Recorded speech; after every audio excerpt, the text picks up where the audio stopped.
नमस्ते दोस्तों, कैसे हो आप लोग। आशा है कि आप लोग अच्छे होंगे।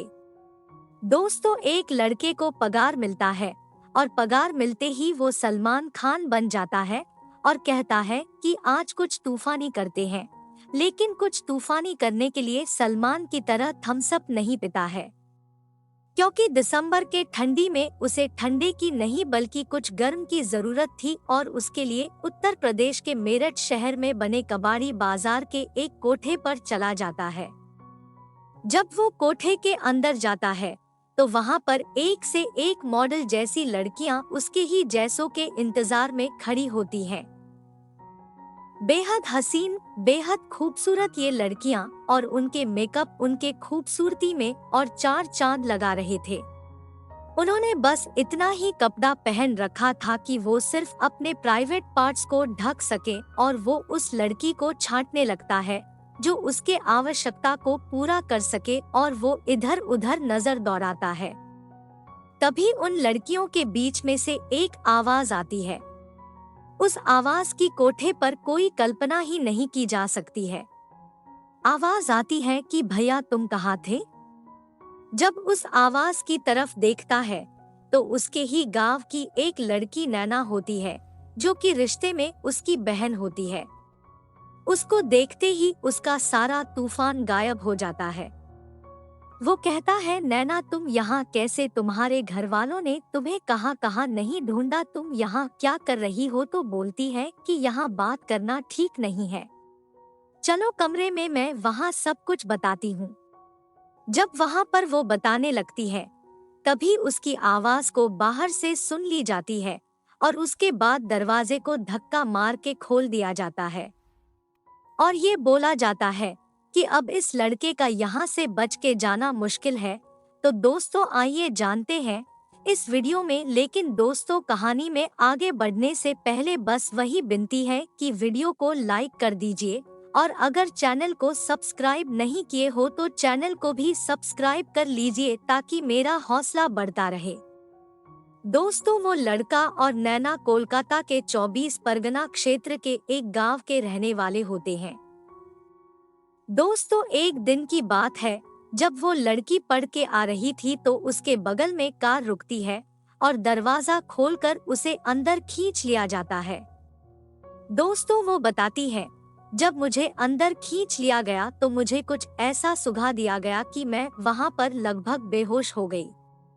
उसके बाद जब 4 दिन बाद मुझे होश आता है तो मैं इस जगह पर थी जहां हूँ, मुझे यहीं पर पहुंचा दिया गया था। उसके बाद मेरे साथ जो अत्याचार हुए, 20 दिन मेरे काफी मुश्किलों भरे बीते। दोस्तों, उसके बाद उसने कहा कि मेरे साथ जो कुछ हुआ मैं तुम्हें क्या बताऊं, मेरे साथ बहुत अत्याचार हुआ है और मैं यहाँ पर क्या कर रही हूँ ये तुम देख ही रहे हो। जब उसकी बात वो सुन रहा होता है, कहते कहते वह रोने लगती है। कहती है, मुझे किसी तरीके से यहाँ से निकालो। दोस्तों, जब उसके रोने की आवाज बाहर आती है तभी एक लड़की वहां पर जाती है और धक्का देकर दरवाजा खोलती है और देखती है कि वो दोनों शराफत से बैठे होते हैं जैसे कि एक भाई बहन बैठे रहते हैं। फिर वो कहती है कि क्या बात है। तो नैना कहती है, नहीं ऐसी कोई बात नहीं है। वो कहती है कि अगर नहीं बताओगी तो मैं मालकिन से जाकर कह दूंगी तो इस लड़के का यहाँ से बच के जाना मुश्किल हो जाएगा। दोस्तों, उस लड़की का नाम शहनाज होता है। तो नैना उसके सामने हाथ जोड़ लेती है। कहती है, देख बहन, मेरी तो जिंदगी बर्बाद हो ही चुकी है। अगर तू मालकिन से कह देगी तो इस लड़के की भी जिंदगी बर्बाद हो जाएगी, तो इसलिए प्लीज रहम कर कुछ मत बताइए, मुझे निकालने के लिए आया है, मेरे गांव का ही लड़का है। दोस्तों, जब नैना की ये बात शहनाज सुनती है तो उसकी आंखें भर जाती है। कहती है कि चलो तुम यहाँ की हो, कोई तुम्हें ढूंढते ढूंढते आ गया या इत्तेफाक से ही आ गया, लेकिन मैं तो बांग्लादेश की हूँ, दूसरे देश की हूँ। अगर मेरे परिवार का कोई चाहता भी होगा तो 7 जन्मों तक यहाँ नहीं पहुँच पाएगा। तो उस लड़के को हाथ जोड़ती है कि भैया तुम जाओ, लेकिन जैसे इसको तुम बचाने की कोशिश करोगे तो एक बहन समझकर मेरे लिए भी कुछ कर देना, क्योंकि मेरा एक छोटा सा बच्चा है, वो मेरे लिए तड़प रहा होगा। मेरा पति है, मेरा परिवार है, और मैं उसी बच्चे के लिए, उसी पति के लिए, उस परिवार के लिए जी रही हूँ, वरना मेरे साथ जो यहाँ पर घटनाएं हुई हैं, उससे तो मुझे मर जाना चाहिए था। दोस्तों, जो शहनाज होती है वो बांग्लादेश की होती है, और एक दिन वो अपने छोटे से बच्चे को कुछ ही समय के लिए छोड़कर बाजार जाती है, लेकिन आते टाइम वो गलत ऑटो में बैठ जाती है, जिससे वो रास्ता भटक जाती है। जब उसे याद आता है कि मैं कहीं और आ गई हूँ, तो वहीं पर उतर जाती है और पैदल आने की कोशिश करती है, लेकिन तब तक रात हो चुकी होती है। वो एक युवक से पूछती है कि भैया मुझे इस जगह जाना है, कितना समय लगेगा? तो बोलता है, बहन कोई बात नहीं, मैं भी उधर जा रहा हूँ, मेरे गाड़ी पे बैठो, मैं तुम्हें छोड़ देता हूँ।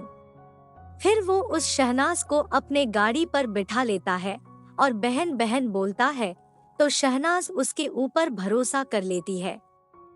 उसके बाद वो युवक रास्ते में ही एक घर पे रुकता है, बोलता है मेरा घर है, कुछ पानी पी लेते हैं, उसके बाद चलते हैं।